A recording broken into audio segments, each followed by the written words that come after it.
Capítulo 6. Lo no comercial. Rerden apoyó la frente contra el espejo e intentó no pensar. Esa era la única manera de poder seguir adelante con ello, se dijo a sí mismo. Se concentró en el alivio del contacto refrescante del espejo, preguntándose cómo uno conseguía forzar su propia mente a quedarse en blanco. Sobre todo, después de una vida entera vivida bajo el axioma de que su principal deber era usar su facultad racional de la forma más constante, clara e implacable. Se preguntó por qué ningún esfuerzo le había parecido jamás estar más allá de su capacidad, y ahora, sin embargo, no podía reunir fuerzas para abotonar unos cuantos corchetes de perla negra en el frente de su almidonada camisa blanca. Era su aniversario de boda, y desde hacía 3 meses sabía que la fiesta tendría lugar esa noche, como Lillian deseaba. Se lo había prometido con la tranquilidad de saber que aún faltaba mucho para la fiesta y que ya se ocuparía de ella cuando llegara el momento, igual que se ocupaba de todos los demás deberes en su sobrecargada agenda. Luego, durante 3 meses de 18 horas de trabajo diarias, se había olvidado felizmente de la fiesta, hasta media hora atrás cuando, muy pasada la hora de la cena, su secretaria había entrado en su oficina y había dicho con firmeza: «¡Su fiesta, señor Rerden!». Y él, tras ponerse en pie de un salto, había gritado: «¡Dios mío!». Había regresado a casa deprisa, había corrido escaleras arriba, había comenzado a quitarse a tirones la ropa y había realizado la rutina de vestirse, consciente solo de la necesidad de darse prisa, no del objetivo. Cuando la plena comprensión del objetivo lo alcanzó, como un golpe repentino, se detuvo. Lo único que te importa son los negocios. Había oído eso toda su vida, pronunciado como un veredicto de condena. Siempre había sabido que los negocios eran considerados como algún tipo de culto secreto y vergonzoso que uno no les imponía a laicos inocentes, que la gente pensaba en ellos como siendo una fea necesidad. Algo hecho pero nunca mencionado, que hablar de negocios era una ofensa contra sensibilidades superiores, que, igual que uno se lava las manos para quitarse la grasa de las máquinas antes de volver a casa, así también se supone que uno debe limpiar su mente para quitarse la mancha de los negocios antes de entrar a una sala.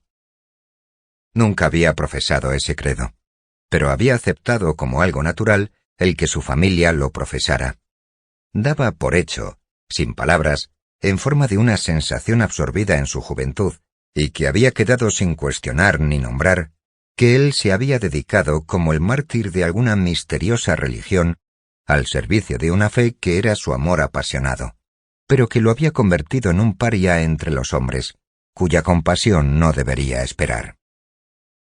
Había aceptado la doctrina de que era su deber brindarle a su esposa alguna forma de existencia que no estuviese relacionada con los negocios. Pero nunca había encontrado la capacidad de hacerlo, ni siquiera la de experimentar un sentimiento de culpa. No podía ni forzarse a cambiar, ni culparla a ella si ella decidía condenarlo. No le había dedicado a Lillian nada de su tiempo durante meses. No, pensó, durante años. Durante los 8 años de su matrimonio. Él no tenía interés en dedicarse a los intereses de ella, ni siquiera lo suficiente como para enterarse de cuáles eran. Ella tenía un gran círculo de amigos, y él había oído decir que sus nombres representaban el corazón de la cultura del país, pero nunca había tenido tiempo de conocerlos y ni siquiera de reconocer su fama o entender con qué logros la habían adquirido. Sabía solo que a menudo veía sus nombres en las portadas de revistas en puestos de periódicos. Si Lillian estaba resentida con su actitud, pensó, tenía razón. Si su actitud hacia él era desagradable, se lo merecía. Si su familia decía que él no tenía corazón, era verdad. Nunca había sido condescendiente consigo mismo en ningún asunto. Cuando surgía un problema en la fundición, su primera preocupación era descubrir cuál era el error que él había cometido. No buscaba los fallos ajenos, sino los suyos propios. Era de sí mismo de quien exigía perfección. No tendría piedad de sí mismo ahora. Asumía la culpa. En la fundición, eso lo motivaba a la acción con un impulso inmediato para corregir el error. Pero ahora no tenía efecto. Solo unos minutos más, pensó, de pie contra el espejo, con los ojos cerrados. No podía detener ese algo en su mente que continuaba lanzándole palabras. Era como intentar tapar con las manos una boca de incendios rota. Chorros punzantes, en parte palabras y en parte imágenes, continuaban disparando a su cerebro. Horas de eso, pensó. Horas de mirar los ojos de los invitados volverse pesados de aburrimiento si estaban sobrios, o volverse vidriosos mirando fijamente como imbéciles si no lo estaban, y fingir que no notaba ninguna de las dos cosas, y esforzarse pensando en algo que decirles, cuando él no tenía nada que decir, mientras necesitaba dedicar horas de averiguaciones para encontrar un sucesor para el superintendente de sus trenes de laminación, que había renunciado repentinamente, sin explicación. Tenía que hacerlo inmediatamente. Hombres de ese tipo eran realmente difíciles de encontrar, y si algo ocurría que interrumpiese la producción de la fundición, era el raíl de Taggart el que estaban laminando. Recordó el silencioso reproche, la mirada de acusación, de enorme paciencia y de desdén, que siempre veía en los ojos de su familia cuando descubrían alguna evidencia de su pasión por su negocio, y la futilidad de su silencio, de su esperanza en que ellos no pensaran que Redden Steel significaba para él tanto como lo hacía, como un borracho fingiendo indiferencia al licor, entre gente que lo observaba con el regocijo desdeñoso del pleno conocimiento de su vergonzosa debilidad. «Te oí llegar anoche a casa a las 2 de la mañana. ¿Dónde estuviste?», le decía su madre durante la cena, y Lillian respondía, «Pues en la fundición, por supuesto», como otra esposa diría, «en el bar de la esquina». O Lillian le preguntaba, insinuando una media sonrisa ingeniosa en el rostro, «¿Qué estabas haciendo en Nueva York ayer?». «Fue un banquete con los muchachos». «¿Negocios?». «Sí, por supuesto». Y Lillian se daba media vuelta sin más, excepto darse cuenta de que él casi había esperado que ella pensase que había ido a algún tipo de obscena despedida de soltero. Un cargamento de mineral se había hundido durante una tormenta en el lago Michigan, con miles de toneladas de Mineral Redden. Aquellos barcos estaban deshaciéndose, si no asumía él mismo la responsabilidad de ayudarles a obtener los repuestos que necesitaban. Los propietarios de la línea quebrarían, y no quedaba ninguna otra línea operativa en el lago Michigan. «¿Ese rincón?», dijo Lillian, señalando un arreglo de sofás y mesitas de café en el salón. «Pues no, Henry, no es nuevo, pero supongo que debería sentirme halagada de que hayan sido solo 3 semanas lo que tardaste en darte cuenta de él. Es mi propia adaptación de la sala de estar matutina de un famoso palacio francés. Pero no es posible que esas cosas te interesen, querido. No hay cotización de ellas en el mercado bursátil, ninguna en absoluto». El pedido de cobre que él había hecho 6 meses antes no había sido entregado. La fecha prometida había sido aplazada 3 veces. «No podemos evitarlo, señor Redden». Tenía que encontrar otra empresa con la que tratar. El suministro de cobre estaba volviéndose cada vez más incierto. Philip no sonrió cuando alzó la vista en medio de una perorata que le estaba dando algún amigo de su madre sobre alguna organización a la que se había unido, pero algo en los flojos músculos de su rostro sugería una sonrisa de superioridad cuando dijo, «No, esto no te importaría, no son negocios, Henry, para nada. Es una iniciativa estrictamente no comercial». Aquel contratista en Detroit, encargado de reconstruir una gran fábrica, estaba considerando utilizar perfiles estructurales de Metal Redden. Debería volar a Detroit y hablar con él en persona. Debería haberlo hecho hacía una semana. Podría haberlo hecho esa noche. «No estás escuchando», había dicho su madre en la mesa del desayuno, mientras la mente de él divagaba sobre el índice de precios del carbón, mientras ella le contaba el sueño que había tenido la noche anterior. «Jamás has escuchado a un alma viviente. No te interesa nada que no seas tú mismo. Te importa un bledo la gente. No te importa ni una sola de las criaturas humanas en esta tierra de Dios». Las páginas impresas que estaban en la mesa de su oficina eran un informe sobre las pruebas de un motor de avión hecho de Metal Redden. Quizá de todas las cosas sobre la Tierra, la que más deseaba en este momento era leerlo. Y había estado allí, en su mesa, sin tocar durante 3 días. No había tenido tiempo para dedicarle, por qué no lo hacía ahora y... Sacudió la cabeza con violencia, abriendo los ojos, alejándose del espejo. Intentó abotonarse los corchetes de la camisa. Vio cómo en vez de eso su mano iba a un montón de correo en el tocador. Era correo marcado como urgente. Tenía que ser leído esa noche, pero él no había tenido tiempo de leerlo en la oficina. Su secretaria se lo había metido en el bolsillo mientras salía. Él lo había arrojado allí mientras se desvestía. Un recorte de periódico cayó revoloteando al suelo. Era un artículo de fondo que su secretaria había marcado con un furioso trazo de lápiz rojo. Su titular era Igualación de oportunidades. Tenía que leerlo. Se había hablado demasiado sobre ese tema en los últimos 3 meses, ominosamente demasiado. Lo leyó, mientras el rumor de voces y las risas forzadas llegaban desde el piso de abajo, recordándole que los invitados estaban llegando, que la fiesta había empezado y que tendría que enfrentarse a las miradas resentidas y reprobatorias de su familia cuando bajara. El artículo decía que en época de producción decreciente, de mercados contrayéndose y de oportunidades de ganarse la vida cada vez más escasas, era injusto permitir que un hombre acaparara varias empresas de negocios, mientras que otros no poseían ninguna. Era perjudicial permitir que unos pocos monopolizaran todos los recursos, dejando a otros sin ninguna oportunidad. La competencia era esencial para la sociedad, y era el deber de la sociedad asegurar que ningún competidor se elevara jamás por encima del nivel de cualquiera que quisiese competir con él. El artículo predecía la aprobación de un proyecto de ley que había sido propuesto, una ley que le prohibiría a cualquier persona o corporación ser propietaria de más de una empresa de negocios. Wesley Mauch, su hombre en Washington, le había dicho a Rearden que no se preocupase. La lucha sería difícil, había dicho, pero ese proyecto de ley sería derrotado. Rearden no entendía nada sobre ese tipo de lucha. La dejaba en manos de Mauch y su gente. Él apenas encontraba tiempo para mirar por encima sus informes de Washington y para firmar los cheques que Mauch solicitaba para la batalla. Rearden no creía que la ley fuera a ser aprobada. Era incapaz de creerlo.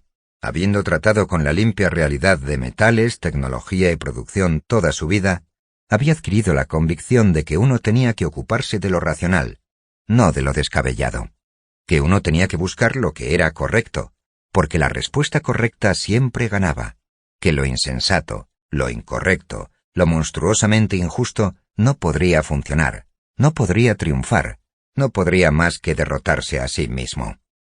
Una batalla contra algo como aquel proyecto de ley le parecía absurdo y vagamente vergonzoso, como si de pronto le pidieran que compitiese con un hombre que calculaba aleaciones de acero con fórmulas de numerología. Se había dicho a sí mismo que el asunto era peligroso, pero el grito más fuerte del artículo más histérico no despertaba ninguna emoción en él, mientras que una variación de 1/10 en un informe de laboratorio sobre una prueba de metal Rearden lo hacía dar un salto de entusiasmo o de aprensión. No tenía energía para malgastar en ninguna otra cosa. Estrujó el artículo y lo tiró a la papelera. Sintió la pesada llegada de ese agotamiento que nunca sentía cuando trabajaba, el agotamiento que parecía acecharlo y atraparlo en los momentos en que se dedicaba a otros menesteres. Se sintió incapaz de experimentar ningún deseo, excepto unas desesperadas ganas de dormir. Se dijo a sí mismo que tenía que asistir a la fiesta, que su familia tenía derecho a exigírselo, que tenía que aprender a apreciar sus propios placeres, por el bien de ellos, no por el suyo propio. Se preguntó por qué ese era un motivo que carecía de fuerza para impulsarlo. A lo largo de su vida, siempre que se había convencido de que una vía de acción era la correcta, el deseo de seguirla había surgido de forma automática. ¿Qué estaba sucediéndole?, se preguntó. El imposible conflicto de sentir reticencia a hacer lo que era correcto, ¿no era esa la fórmula básica de la corrupción moral? Reconocer la propia culpa y, sin embargo, no sentir nada más que la más fría y profunda indiferencia. ¿No era eso una traición a lo que había sido el motor del curso de su vida y de su orgullo? No se dio tiempo a buscar una respuesta. Terminó de vestirse rápidamente, despiadadamente. Manteniéndose erguido, su alta figura moviéndose con la confianza sin estrés y sin prisa de una autoridad habitual, con un fino pañuelo blanco en el bolsillo de la chaqueta de su smoking negro, descendió lentamente la escalera hacia el salón, pareciendo, para satisfacción de las viudas acaudaladas que lo observaban, la figura perfecta de un gran empresario industrial. Vio a Lillian al pie de la escalera. Las líneas patricias de un vestido de noche estilo imperio color amarillo limón acentuaban su grácil cuerpo y estaba de pie como una persona orgullosamente en control del entorno que le corresponde. Él sonrió. Le gustaba verla feliz. Eso le daba alguna justificación razonable a la fiesta. Se acercó a ella y se detuvo. Ella siempre había mostrado buen gusto a la hora de usar joyas, evitando siempre llevar demasiadas. Pero esa noche llevaba un conjunto ostentoso. Un collar de diamantes, pendientes, anillos y broches. Sus brazos parecían visiblemente desnudos por contraste. En la muñeca derecha, como único ornamento, llevaba la pulsera de Metal Rerden. Las relucientes gemas hacían que pareciese una alhaja fea de alguna tienda de baratijas. Cuando dirigió su mirada de la muñeca al rostro de ella, vio que lo estaban mirando. Tenía los ojos entornados y él no pudo definir su expresión. Era una mirada que parecía a la vez velada y resuelta, la mirada de algo oculto que hacía alarde de la seguridad de no ser detectado.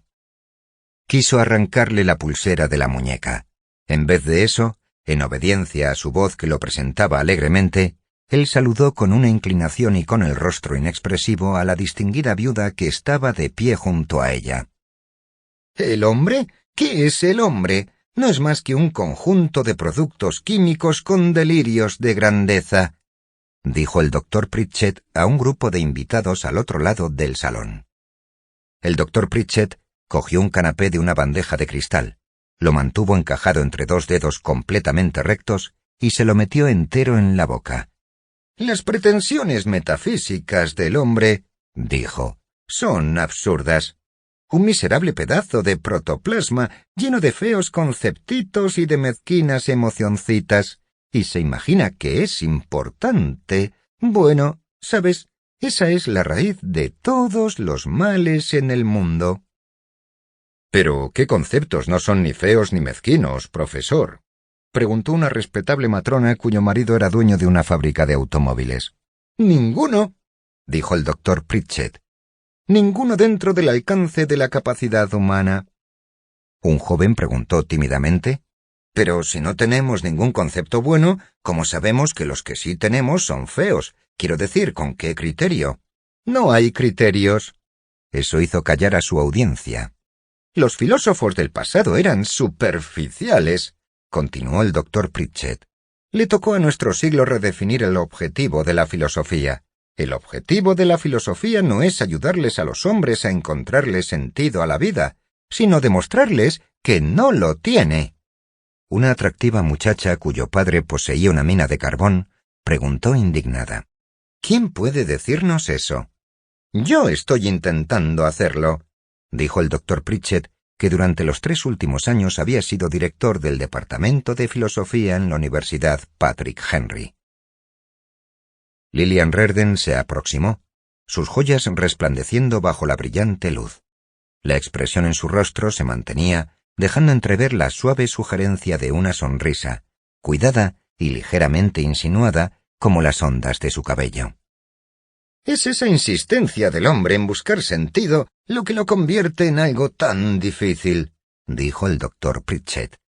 Cuando el hombre se dé cuenta de que él mismo no tiene absolutamente ninguna importancia dentro de la vasta inmensidad del universo, que ningún significado posible puede atribuírsele a sus actividades, que no importa si vive o muere, entonces se convertirá en algo más maleable. Se encogió de hombros y cogió otro canapé. Un hombre de negocios dijo penosamente: «Lo que le pregunté, profesor, es qué pensaba usted de la ley de igualación de oportunidades». «Oh, eso», dijo el doctor Pritchett. «Pues creo que dejé claro que estoy a favor de ella, porque estoy a favor de una economía libre. Una economía libre no puede existir sin competencia. Por lo tanto, los hombres deben ser forzados a competir. Por lo tanto, tenemos que controlar a los hombres para poder forzarles a ser libres». «Pero, mire», ¿No es eso una cierta contradicción? No en el sentido filosófico más elevado. Debéis aprender a pensar más allá de las definiciones estáticas y las ideas anticuadas. Nada es estático en el universo, todo es fluido. Pero es razonable pensar que sí. La razón, mi querido amigo, es la más ingenua de todas las supersticiones. Eso al menos ha sido generalmente aceptado en nuestra época. Pero no acabo de comprender cómo podemos... Sufres la popular ilusión de creer que las cosas pueden ser comprendidas. No concibes el hecho de que el universo es una sólida contradicción. ¿Una contradicción de qué? Preguntó la matrona. De sí mismo. ¿Cómo? ¿Cómo es eso? Mi querida señora, el deber de los pensadores no es explicar, sino demostrar que nada puede ser explicado. Sí, por supuesto, solo que... El objetivo de la filosofía no es buscar el conocimiento, sino demostrar que el conocimiento es imposible para el hombre. Pero cuando lo demostremos, preguntó la joven, ¿qué va a quedar? El instinto, dijo el doctor Pritchett reverentemente. Al otro extremo del salón, un grupo estaba escuchando a Balph Eubank. Él estaba sentado muy rígido al borde de un sillón para poder contrarrestar la impresión de su cara y de su figura, que tenían tendencia a explayarse si se relajaban. La literatura del pasado, dijo Balph Eubank, fue un torpe fraude. Descoloreó la vida para complacer a los ricachones a quienes servía. Moralidad, libre albedrío, logros, finales felices, y el hombre como algún tipo de ser heroico, todo eso suena irrisorio. Nuestra época le ha dado profundidad a la literatura por primera vez, al exponer la verdadera esencia de la vida. Una muchacha muy joven, con un traje de noche blanco, preguntó tímidamente, ¿cuál es la verdadera esencia de la vida, señor Eubank? Sufrimiento, dijo Balph Eubank. Fracaso y sufrimiento. Pero, ¿por qué la gente es feliz? A veces, ¿no? Eso es una ilusión de aquellos cuyas emociones son superficiales. La muchacha se sonrojó. Una rica señora que había heredado una refinería de petróleo preguntó, con aire de culpabilidad, ¿qué debemos hacer para elevar el nivel literario de la gente, señor Eubank? Eso es un gran problema social, dijo Balph Eubank. Era conocido como el líder literario de la época, aunque nunca había escrito un libro que vendiera más de 3000 ejemplares. Personalmente, creo que una ley de igualación de oportunidades aplicada a la literatura sería la solución. Oh, ¿aprueba usted esa ley para la industria? Yo no estoy segura de lo que pensar de ella. Naturalmente que la apruebo. Nuestra cultura se ha hundido en un lodazal de materialismo. Los hombres han perdido todos los valores espirituales por perseguir la producción material y los trucos tecnológicos. Se han vuelto demasiado cómodos. Volverán a una vida más noble si les enseñamos a soportar privaciones. Así que deberíamos ponerle un límite a su codicia material. No lo había pensado desde esa perspectiva, dijo la dama disculpándose.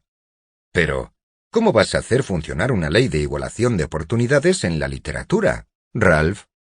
Dijo Mort Lyddy. Esa es nueva para mí. Mi nombre es Balph, dijo Eubank irritado. Y es nueva para ti porque es mi propia idea. Bueno, no estoy peleándome, ¿vale? Solo estoy preguntando. Mort Lyddy sonrió. Se pasó la mayor parte del tiempo sonriendo nerviosamente. Era un compositor que escribía bandas sonoras anticuadas para películas y sinfonías modernas para públicos reducidos. Funcionaría muy fácilmente, dijo Balph Eubank. Debería haber una ley que limitase la venta de cualquier libro a 10.000 ejemplares. Eso abriría el mercado literario a nuevos talentos, a nuevas ideas renovadoras y a textos sin comercialismos. Si se le prohibiera a la gente comprar 1.000.000 de ejemplares de la misma bazofia, estarían forzados a comprar mejores libros.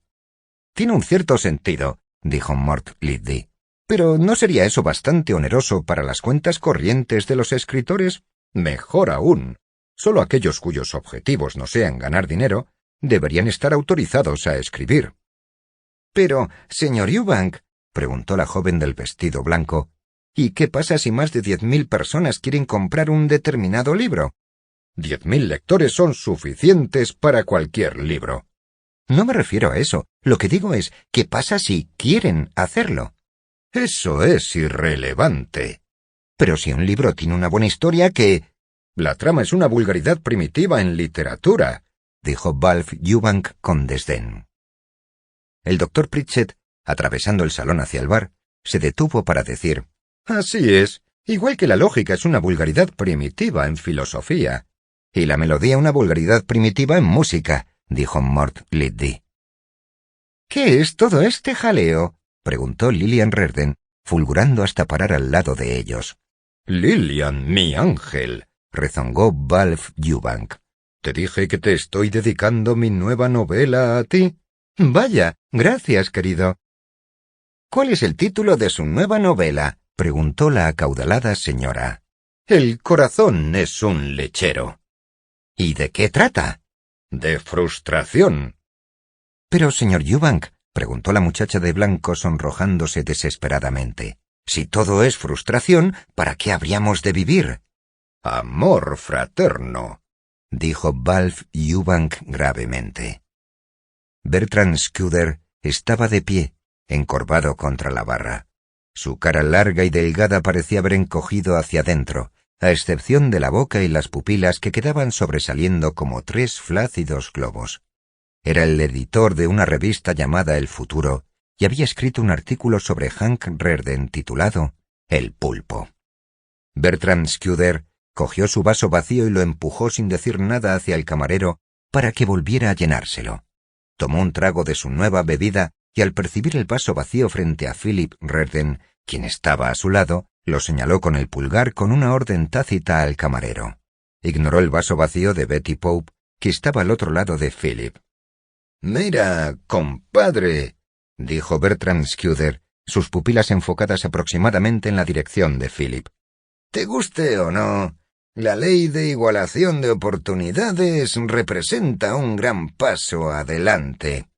«¿Qué le hace pensar que a mí no me gusta, señor Scudder?», preguntó Philip humildemente. «Bueno, va a doler, ¿no? El largo brazo de la sociedad va a recortar un poquito la cuenta de los aperitivos por aquí», dijo, y movió la mano hacia el bar.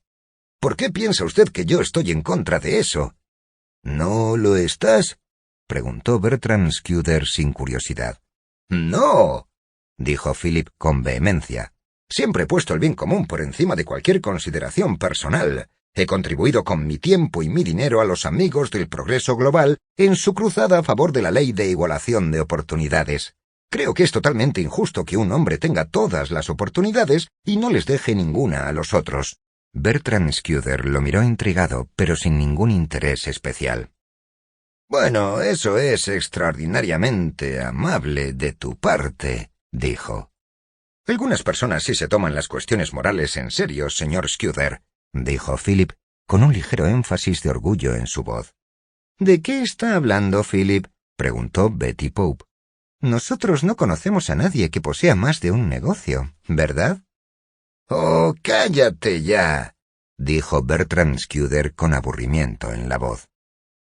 «No veo por qué arman tanto alboroto con esa ley de igualación de oportunidades», dijo Betty Pope agresivamente, en el tono de un experto en economía. «No veo por qué los hombres de negocio se oponen a ella. Es ventajosa para ellos. Si todas las otras personas son pobres, ellos no tendrán ningún mercado para sus productos. Pero si paran de ser egoístas y comparten los bienes que han acaparado, entonces tendrán la posibilidad de trabajar duro y producir algunos más». «Yo no veo por qué los empresarios han de ser tenidos en cuenta en absoluto», dijo Scudder. «Cuando las masas están arruinadas y aún hay bienes disponibles, es de idiotas esperar que la gente se detenga ante algún pedazo de papel llamado un título de propiedad. Los derechos de propiedad son una superstición. Uno tiene propiedad solamente por la cortesía de quienes no se la quitan. El pueblo puede tomarla en cualquier momento, y si puede, ¿por qué no ha de hacerlo?» Debería hacerlo, dijo Claude Schlangenhof. La necesita. Necesidad es la única consideración. Si la gente está necesitada, tenemos que agarrar las cosas primero y hablar de ello después. Claude Schlangenhof se había aproximado y había conseguido estrujarse entre Philip y Scudder, empujando a Scudder a un lado imperceptiblemente. Schlangenhof no era ni alto ni pesado, pero tenía una morfología cuadrada y compacta, y una nariz quebrada. Era el director de Amigos del Progreso Global. «El hambre no espera», dijo Claude Schlangenhof. «Las ideas son solo aire caliente. Una barriga vacía es un hecho sólido. He dicho en todos mis discursos que no es necesario hablar demasiado. La sociedad está sufriendo por falta de oportunidades de negocio en este momento, así que estamos en nuestro correcto derecho de agarrar las oportunidades que existan. Lo correcto es lo que sea bueno para la sociedad». «No excavó ese mineral con sus propias manos, ¿verdad?», gritó Philip de repente, su voz estridente. «Tuvo que emplear a cientos de trabajadores. Ellos lo hicieron. ¿Por qué piensa que él es tan bueno?». Los dos hombres le miraron, Scudder arqueando una ceja, Schlangenhof sin expresión. «Oh, Dios mío», dijo Betty Pope, recordando. Hank Rearden estaba cerca del hueco oscuro de una ventana al fondo del salón. Deseó que nadie le prestara atención durante unos minutos. Acababa de escapar de una mujer de mediana edad que le había estado contando sus experiencias psíquicas. Estaba en pie, mirando hacia afuera. Lejos, en la distancia, el rojo resplandor de los altos hornos de Rearden Steel se movía en el cielo. Lo contempló como un alivio momentáneo. Se volvió hacia el salón. Nunca le había gustado su casa. Había sido decisión de Lillian. Pero esa noche, los cambiantes colores de los vestidos de noche ahogaban la apariencia de la habitación y le daban un aire de brillante alegría. Le gustaba ver a la gente contenta, aunque él no entendiese esa forma concreta de disfrutar. Miró las flores, los destellos de luz en las copas de cristal, los brazos y los hombros desnudos de las mujeres. Soplaba un viento frío afuera, barriendo trechos vacíos de terreno. Vio las finas ramas de un árbol retorcerse como brazos pidiendo socorro. El árbol resaltaba contra el resplandor de los altos hornos. No supo nombrar su repentina emoción. No tenía palabras para expresar su causa, su cualidad, su significado. Una parte de ella era alegría, pero algo solemne, como el acto de descubrirse la cabeza, no sabía ante quién. Cuando volvió a unirse a la multitud estaba sonriendo, pero la sonrisa se desvaneció abruptamente. Vio entrar a un nuevo invitado. Era Dagny Taggart. Lillian se acercó a recibirla estudiándola con curiosidad. Se habían visto antes, pero en pocas ocasiones, y le pareció extraño ver a Dagny Taggart con un vestido de noche. Era un vestido negro con un canesú que caía como una capa sobre un brazo y un hombro, dejando el otro al descubierto. El hombro desnudo era el único ornamento del vestido. Viéndola con los trajes que normalmente usaba, uno nunca pensaba en el cuerpo de Dagny Taggart. El vestido negro parecía excesivamente revelador, porque era sorprendente descubrir que las líneas de su hombro eran frágiles y hermosas, y que la pulsera de diamantes en la muñeca del brazo desnudo le daba el más femenino de todos los aspectos, la apariencia de estar encadenada. «Señorita Taggart, qué maravillosa sorpresa verla aquí», dijo Lillian Rearden, con los músculos de su rostro ejecutando los movimientos de una sonrisa. «En realidad, no me había atrevido a esperar que una invitación mía la apartara de sus obligaciones, que son mucho más importantes. Permítame que me sienta halagada». James Taggart había entrado con su hermana.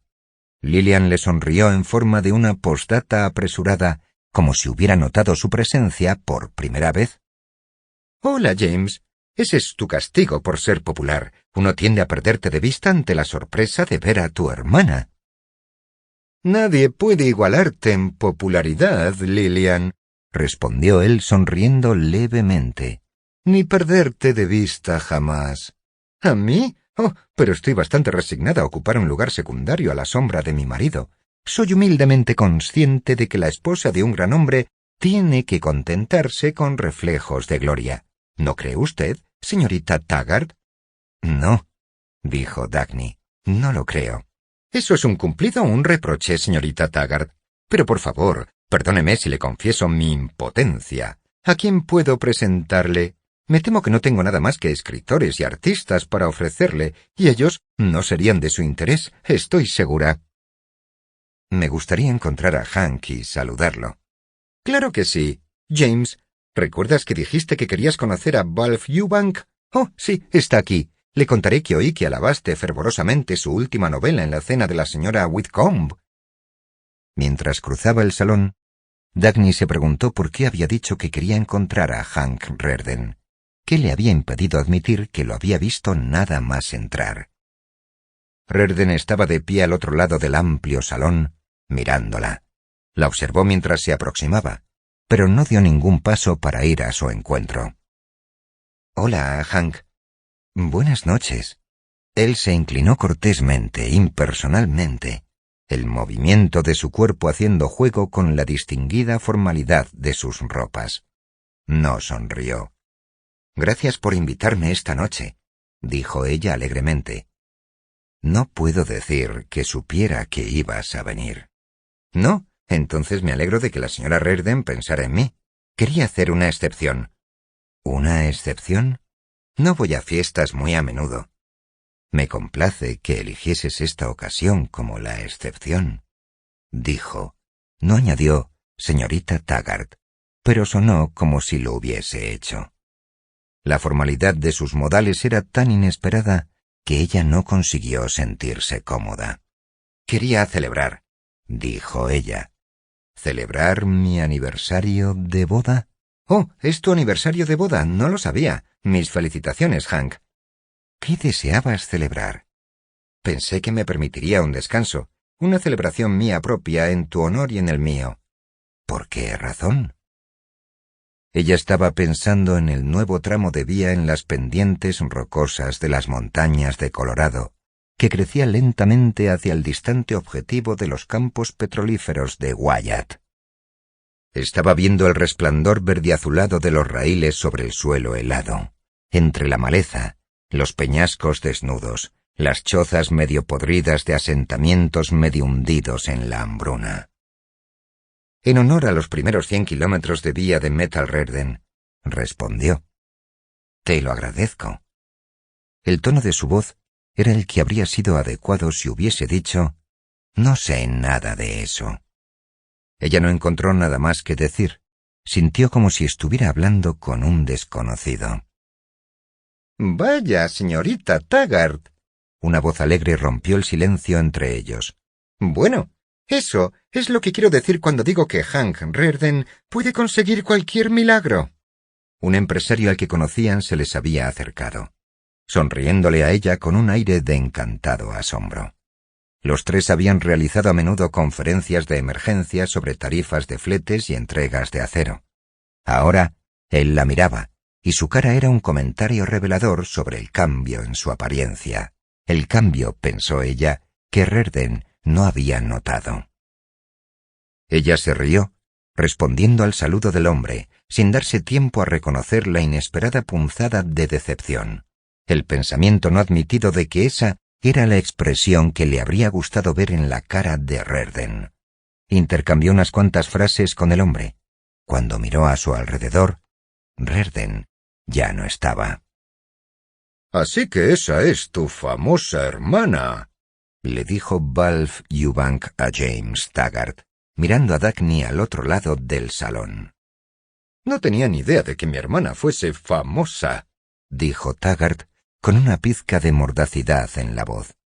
«Pero mi buen amigo, ella es un fenómeno raro en el campo de la economía, así es que debes esperar que la gente hable de ella. Tu hermana es un síntoma de la enfermedad de nuestro siglo, un producto decadente de la era de las máquinas. Las máquinas han destruido la humanidad del hombre, lo han apartado del suelo, le han robado sus artes naturales, han matado su alma y lo han transformado en un robot insensible. Ahí tienes un ejemplo de ello. Una mujer que dirige un ferrocarril, en vez de practicar el bello arte de tejer y de tener hijos.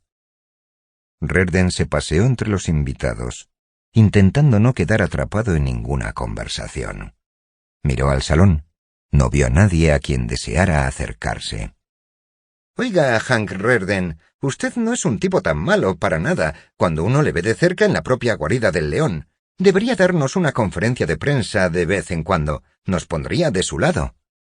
Rearden se volvió y miró a quien hablaba incrédulo. Era un joven periodista de la clase más rastrera y que trabajaba para un tabloide radical. La ofensiva familiaridad de sus modales parecía implicar que había decidido ser grosero con Rearden porque sabía que Rearden nunca se habría permitido asociarse con un hombre de su calaña. Rearden no le habría permitido entrar en los altos hornos, pero el hombre era un invitado de Lillian. Se controló. Preguntó con sequedad. «¿Qué quieres?» «Usted no es tan malo, tiene talento tecnológico, pero por supuesto yo no estoy de acuerdo con usted sobre el metal, Rearden». «No te he pedido que estés de acuerdo». «Bueno, Bertram Scudder dijo que su política...» Comenzó el hombre con beligerancia, señalando hacia la barra, pero dejó de hablar, como si se hubiese pasado de la raya más de lo que pretendía. Rearden miró a la figura descuidada que se encorvaba contra la barra. Lillian les había presentado, pero él no había prestado ninguna atención al nombre. Giró bruscamente y se alejó, de una forma que le prohibía al joven zángano ir tras él. Lillian levantó fugazmente la vista hacia su cara cuando Rearden se le acercó en medio de un grupo, y sin mediar palabra, la apartó a un lado donde nadie pudiera oírlos. «¿Ese es Scudder del futuro?», preguntó señalando. «Pues sí». Él la miró en silencio, incapaz de empezar a creerlo, incapaz de encontrar el inicio de un pensamiento con el que empezar a entender. Los ojos de ella lo estaban observando. «¿Cómo pudiste invitarlo aquí?», preguntó. «A ver, Henry, no seamos ridículos. No quieres ser cerrado de mente, ¿verdad? Debes aprender a tolerar las opiniones de otros y respetar su derecho a la libertad de expresión». «¿En mi casa?» «Oh, no seas carca». Él no habló, porque su consciencia estaba paralizada, no por afirmaciones coherentes, sino por dos imágenes que parecían estar mirándolo insistentemente. Veía el artículo «El pulpo» de Bertram Scudder, que no era una expresión de ideas, sino un balde de lodo vaciado en público, un artículo que no contenía ni un solo hecho, ni siquiera uno inventado, sino que soltaba una sarta de comentarios despreciativos e injuriosos en los que no había nada claro excepto la asquerosa malicia de denunciar, sin considerar que ninguna prueba fuese necesaria. Y veía las líneas del perfil de Lillian, la orgullosa pureza que él había buscado al casarse con ella. Cuando volvió a fijarse en ella, se dio cuenta de que la visión de su perfil estaba en su propia mente, porque ella estaba totalmente de frente hacia él, mirándolo. En el instante repentino de volver a la realidad, pensó que lo que veía en sus ojos era placer, pero en el siguiente instante se recordó a sí mismo que él estaba cuerdo y que eso no era posible. «¿Es la primera vez que has invitado a ese...?» Usó una palabra obscena con una precisión carente de emoción. «¿A mi casa? Es la última». «¿Cómo te atreves a usar tal...?» «No discutas, Lillian. Si lo haces, lo echaré de aquí ahora mismo». Le dio un momento para responder, para objetar, para gritarle si quisiera. Ella permaneció en silencio, sin mirarlo.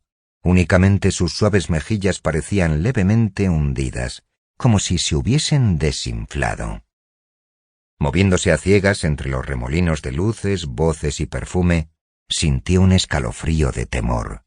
Sabía que debería pensar en Lillian y encontrar la respuesta al acertijo de su carácter, porque esa era una revelación que no podía ignorar. Pero no pensó en ella, y sintió miedo porque sabía que la respuesta había dejado de importarle hacía mucho tiempo. La marea de cansancio estaba empezando a subir otra vez. Sintió que casi podía verla en olas cada vez más altas. No estaba dentro de él, sino fuera, extendiéndose por el salón. Por un instante, sintió como si estuviera solo, perdido en un desierto gris, necesitando ayuda y sabiendo que ninguna ayuda llegaría. Se detuvo en seco. En la entrada iluminada, separado de él por el salón que había entre ellos, vio la figura alta y arrogante de un hombre que se había detenido un momento antes de entrar. Nunca había conocido al hombre, pero de todos los rostros notorios que abarrotaban las páginas de los periódicos, ese era el que despreciaba. Era Francisco d'Anconia. Reardon nunca había pensado demasiado en hombres como Bertram Scudder, pero con cada hora de su vida, con la tensión y el orgullo de cada momento en el que los músculos o la mente le habían dolido por el esfuerzo, con cada paso que había dado para elevarse por encima de las minas de Minnesota y para transformar su esfuerzo en oro, con todo su profundo respeto por el dinero y por su significado, él despreciaba al despilfarrador que no sabía cómo merecer el gran regalo de una riqueza heredada. Allí, pensó, estaba el representante más despreciable de la especie. Vio a Francisco d'Anconia entrar, hacerle una reverencia a Lillian y luego entremezclarse en la multitud, como si fuese dueño del salón en el que nunca había puesto el pie antes. Las cabezas giraban para mirarlo, como atraídas por hilos a su paso. Acercándose a Lillian una vez más, Reardon dijo sin enojo, el desdén transformado en diversión en su voz: «No sabía que conocías a ese». «Me lo he cruzado en algunas fiestas». «¿Es uno de tus amigos también?» «Desde luego que no», exclamó ella con una animadversión verdadera. «Entonces, ¿por qué lo invitaste?» «Bueno, no puedes dar una fiesta, no una fiesta que valga la pena, mientras él esté en el país sin invitarlo. Es un fastidio si viene, y una mala nota social si no viene». Reardon se rió. Ella estaba desprevenida. Normalmente no admitía cosas de ese tipo. «Mira», dijo él hastiado, «no quiero estropear tu fiesta, pero mantén a ese hombre lejos de mí. No me vengas con presentaciones. No quiero conocerlo. No sé cómo te las arreglarás, pero eres una anfitriona experta, así que consíguelo». Dagny se quedó quieta cuando vio a Francisco acercarse. Él se inclinó ante ella al pasar. No se paró, pero ella sabía que él había congelado el momento en su mente. Lo vio sonreír levemente, en un énfasis deliberado de lo que él entendió y decidió no reconocer. Ella miró a otro lado. Esperaba evitarlo el resto de la velada. Balfe Eubank se había unido al grupo que estaba alrededor del Dr. Pritchett y estaba diciendo hoscamente: «No, no puedes esperar que el pueblo entienda los niveles más elevados de la filosofía. La cultura debería ser arrebatada de manos de los cazadores de dólares. Necesitamos un subsidio nacional para la literatura. Es una desgracia que los artistas sean tratados como vendedores ambulantes y que las obras de arte tengan que ser vendidas como rosquillas». «¿Quieres decir, tu queja es que no se venden como rosquillas?», preguntó Francisco d'Anconia. No lo habían notado acercarse. La conversación paró, como cortada de raíz. La mayoría de ellos nunca lo había visto, pero todos lo reconocieron de inmediato. «Quise decir...» Balfe Eubank empezó airadamente, pero cerró la boca. Vio el ávido interés en las caras de su audiencia, pero ya no era interés por la filosofía. «Vaya, hola, profesor», dijo Francisco, inclinándose ante el Dr. Pritchett. No había placer en la cara del doctor Pritchett cuando respondió al saludo e hizo unas cuantas presentaciones. «Justamente estábamos hablando de un tema de lo más interesante», dijo la respetable matrona. «El doctor Pritchett nos estaba diciendo que nada es nada». «Él debería sin duda saber más que nadie sobre eso», respondió Francisco gravemente. «No me habría imaginado que usted conociese al doctor Pritchett también, señor d'Anconia», dijo ella, y se preguntó por qué el profesor parecía descontento con su observación. «Soy un antiguo alumno de la gran escuela que da empleo al doctor Pritchett en la actualidad, la Universidad Patrick Henry, pero estudié bajo uno de sus predecesores, Hugh Axton». «¡Hugh Axton!». La atractiva joven se quedó sin aliento. «Pero no es posible, señor d'Anconia. Usted no tiene edad suficiente. Pensé que él era uno de esos grandes nombres del siglo pasado». «Quizá en espíritu, madame, no en realidad». «Pero pensaba que murió hace años». «Oh, no, aún vive». «Entonces, ¿por qué ya nunca oímos nada sobre él?» «Se retiró hace 9 años». «¿No es extraño? Cuando un político o una estrella de cine se retira, leemos artículos en las portadas al respecto, pero cuando un filósofo se retira, la gente ni siquiera se da cuenta». «Se da cuenta, con el tiempo». Un hombre joven dijo sorprendido. «Pensé que Hugh Axton era uno de esos clásicos que nadie estudia ya, excepto en la historia de la filosofía. Leí un artículo hace poco que hablaba de él como el último de los grandes defensores de la razón». «Exactamente. ¿Qué enseñaba Hugh Axton?», preguntó la matrona seria. «Enseñaba que todo es algo», respondió Francisco. «Su lealtad a su profesor es loable, señor d'Anconia», dijo el doctor Pritchett secamente. «¿Podemos asumir que usted es un ejemplo de los resultados prácticos de sus enseñanzas?» «Lo soy». James Taggart se había acercado al grupo y estaba esperando que notaran su presencia. «Hola, Francisco». «Buenas noches, James». «Qué maravillosa coincidencia encontrarte aquí. He estado deseando hablar contigo». «Eso es nuevo. No siempre lo has estado». «Ya, estás bromeando igual que en los viejos tiempos». Taggart se estaba moviendo despacio, como casualmente, alejándose del grupo, esperando llevar a Francisco con él. «Sabes que no hay ni una persona en este salón a la que no le encantaría hablar contigo». «¿De verdad? Yo me inclinaría a sospechar lo contrario». Francisco le había seguido obedientemente, pero paró a una distancia a la que los demás pudieran oírles. «He intentado de todas las formas posibles ponerme en contacto contigo», dijo Taggart. «Pero las circunstancias no me permitieron tener éxito». «¿Estás intentando ocultar de mí el hecho de que yo me negué a verte?» «Bueno, o sea, quiero decir, ¿por qué te negaste?» «No conseguía imaginar de qué querías hablarme». «Las minas de San Sebastián, por supuesto». La voz de Taggart se elevó un poco. «Ya. ¿Y qué pasa con ellas?» «Pero, a ver, Francisco, esto es serio. Es un desastre sin precedentes, y nadie consigue encontrarle sentido. Yo no sé qué pensar. No entiendo absolutamente nada. Tengo derecho a saberlo». ¿Derecho? No estás siendo anticuado, James. Pero, ¿qué es lo que quieres saber? Bueno, en primer lugar, esa nacionalización. ¿Qué es lo que vas a hacer al respecto? Nada. ¿Nada? Pero seguro que no quieres que yo haga nada al respecto. Mis minas y tu ferrocarril fueron incautados por la voluntad del pueblo. No querrías que me opusiera a la voluntad del pueblo, ¿verdad? Francisco, esto no es cosa de risa. Nunca pensé que lo fuera.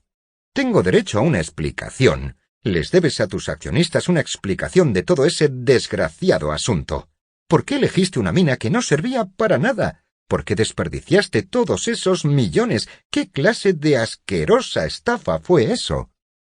Francisco seguía de pie, mirándolo con cortés asombro. Vaya, pues, James, dijo. Pensé que tú lo aprobarías. ¿Aprobarlo? Pensé que considerarías que las minas de San Sebastián son la implementación de un ideal del orden moral más elevado. Recordando que tú y yo hemos estado en desacuerdo con tanta frecuencia en el pasado, pensé que te sentirías gratificado de verme actuar de acuerdo con tus principios. ¿De qué estás hablando? Francisco sacudió la cabeza sentidamente. No sé por qué tendrías que tildar de asqueroso mi comportamiento. Pensé que tú lo reconocerías como un esfuerzo honesto de practicar lo que todo el mundo predica. ¿Acaso no cree todo el mundo que es malvado ser egoísta? Yo fui totalmente desprendido en relación al proyecto de San Sebastián. ¿No es malvado perseguir un interés personal? Yo no tuve interés personal alguno en él. ¿No es malvado trabajar para obtener un beneficio? Yo no trabajé para obtener un beneficio. Obtuve una pérdida. ¿No está todo el mundo de acuerdo en que el propósito y la justificación de una empresa industrial no es la producción, sino el sustento de sus empleados? Las minas de San Sebastián fueron a todas luces el emprendimiento más exitoso de la historia de la industria. No produjeron cobre, pero les brindaron un sustento a miles de hombres que ellos no podrían haber alcanzado en todas sus vidas. El equivalente a lo que obtenían por el trabajo de un día, un trabajo que no sabían hacer. No es generalmente aceptado que un propietario es un parásito y un explotador, que son los empleados quienes hacen todo el trabajo y hacen posible el producto. Yo no exploté a nadie. No agobié a las minas de San Sebastián con mi inútil presencia. Las dejé en manos de los hombres que cuentan. No juzgué el valor de esa propiedad. Se la entregué a un especialista en minería. No era un especialista muy bueno, pero necesitaba desesperadamente el trabajo. ¿No se admite generalmente que cuando uno contrata a un hombre para un trabajo, es su necesidad lo que cuenta, no su habilidad? ¿No cree todo el mundo que para poder obtener los bienes, lo único que tienes que hacer es necesitarlos? He implementado cada uno de los preceptos morales de nuestra época. Esperaba gratitud y una mención de honor. No entiendo por qué estoy siendo condenado. En el silencio de todos los que habían escuchado, el único comentario fue la risita repentina y estridente de Betty Pope. Ella no había entendido nada, pero vio la expresión de furia impotente en la cara de James Taggart.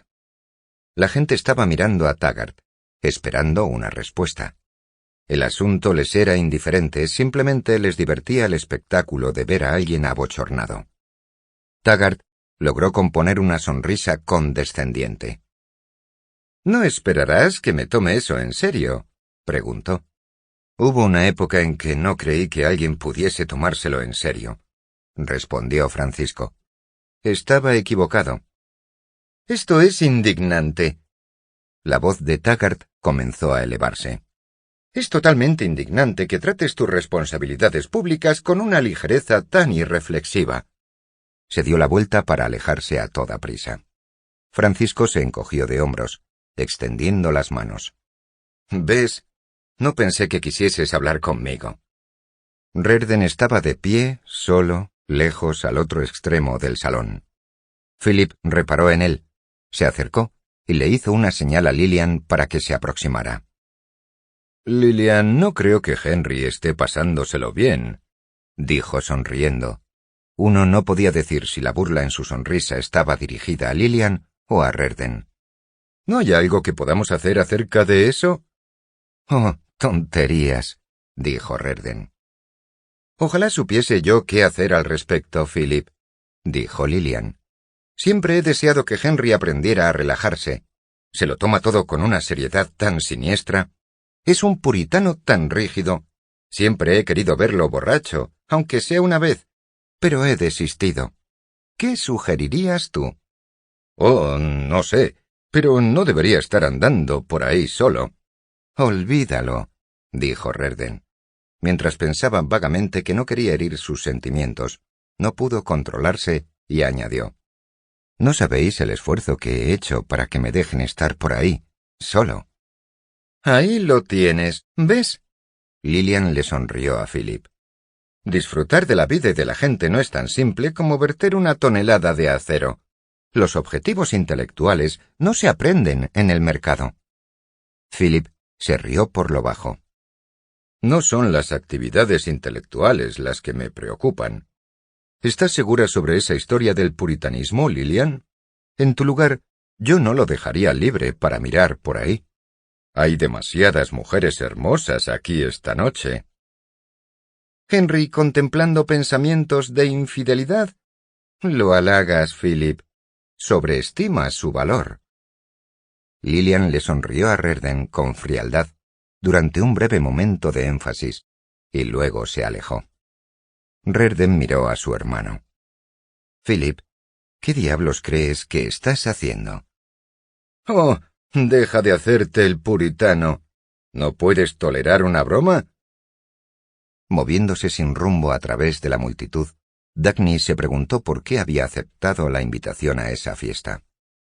La respuesta le sorprendió. Fue porque había querido ver a Hank Reardon. Viéndolo en la multitud, se dio cuenta del contraste por primera vez.